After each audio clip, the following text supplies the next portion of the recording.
Le stress quand il faut s'inquiéter, quand vous devez vous prendre en charge.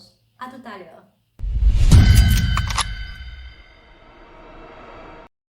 Coucou, bienvenue à la chaîne. Pour ceux qui sont nouveaux, mon nom est Dani Joseph Gauthier, coach en développement personnel. Aujourd'hui, je vais vous parler d'un sujet extrêmement important. Que vous soyez un écolier, un universitaire, un professionnel, ça vous concerne. Il s'agit bien du stress. Comme vous le savez, le changement ou les conflits créent en nous un stress. Et c'est ce terme généralement qu'on utilise pour décrire ce phénomène de tension.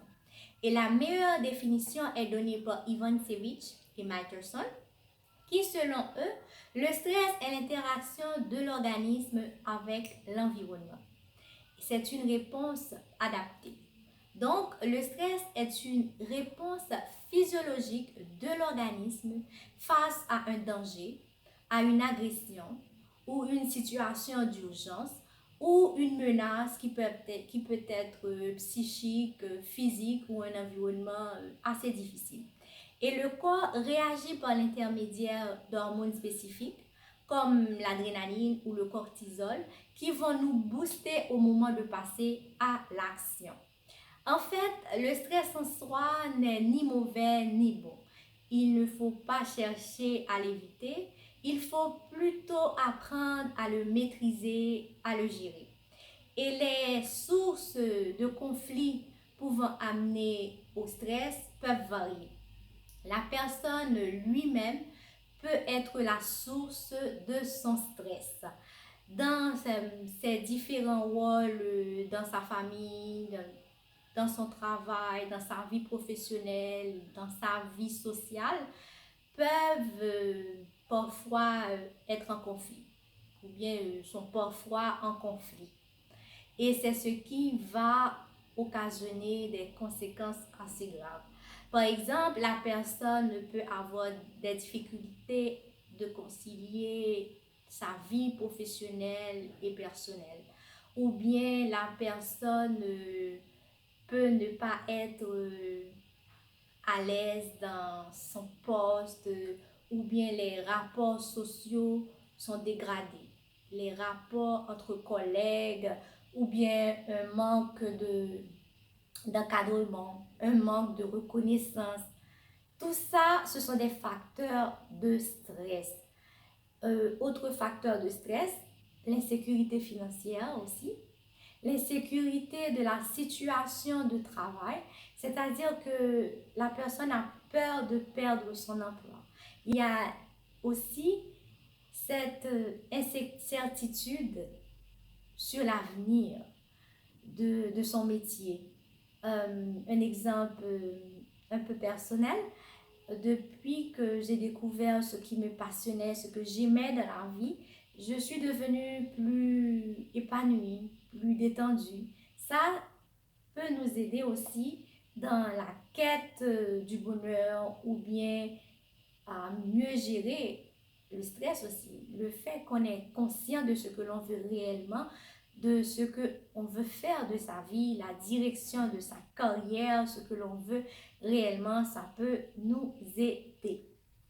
Alors, quand il faut s'inquiéter, dans cette partie de la vidéo, je vais vous parler quand vous devez vous inquiéter. Donc, il y a trois phases.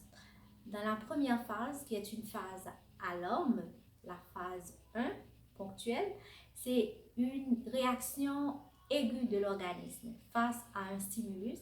L'organisme réagit en activant ses systèmes et c'est une phase assez brève. Donc, dans la deuxième phase, qui est la phase de résistance, c'est qui est une réaction adaptée face à une situation de manière chronique. Et cette phase correspond généralement par la prise de médicaments, de substances qu'on utilise soit pour tenir le coup ou pour se calmer. Certains ont recours à l'alcool, d'autres au tabac, d'autres à la prise de médicaments. Certaines fois, on a l'impression que les médicaments sont inefficaces et c'est tout simplement dû au stress, c'est quelque chose de plus complexe. Et à cette étape, on essaye de récupérer notre réserve d'énergie. C'est-à-dire que notre corps fait de la résistance, notre corps combat et met tout en branle les systèmes de défense juste pour répondre à l'agresseur. Et dans la dernière phase, qui est une phase d'épuisement, stade 3, usure, où le corps ne peut plus, c'est l'effondrement total de notre organisme, c'est-à-dire qu'on a consommé toutes les réserves d'énergie, l'organisme ne répond plus. Et cette phase correspond généralement par l'apparition de certaines maladies, un petit peu très graves, comme les maladies cardiovasculaires. On peut, comme vous avez l'habitude d'entendre quelqu'un être atteint d'une crise cardiaque, tout ça, c'est une des conséquences du stress. Il y a aussi l'hypertension artérielle, il y a les maladies dermatologiques. L'une des conséquences, c'est la chute des cheveux, surtout pour ça concerne surtout les femmes. Et oui, le stress contribue à cette chute et c'est grave. Et c'est vraiment impressionnant de voir comment le stress peut affecter notre santé. Alors, un stress mal géré, un stress qu'on n'a pas le contrôle, mal géré est très dangereux. C'est pour cette raison vous devez prendre en main, vous devez ne pas avoir peur de vous prendre en charge parce que le stress représente un problème de santé au niveau mondial. Peut-être qu'on n'est pas conscient de l'impact que le stress peut avoir sur notre santé. Euh, on peut utiliser ce terme pour dire ce n'est pas grave, c'est le stress. Mais je dois attirer votre attention sur, sur ce sujet, sur ce terme. Oui, le stress est un mal qui peut tuer si il est mal géré. Alors, c'était avec vous votre coach en développement personnel. Si vous avez aimé la vidéo, je vous invite à la liker, à la partager surtout avec vos amis, vos proches pour, pour les conscientiser sur l'importance de se prendre en charge, d'être au courant du stress, des conséquences du stress, comment le stress peut avoir un impact négatif sur leur santé. Car si on n'est pas en santé, on ne peut pas être heureux. Car la santé est un pilier au bonheur, à la quête du bonheur.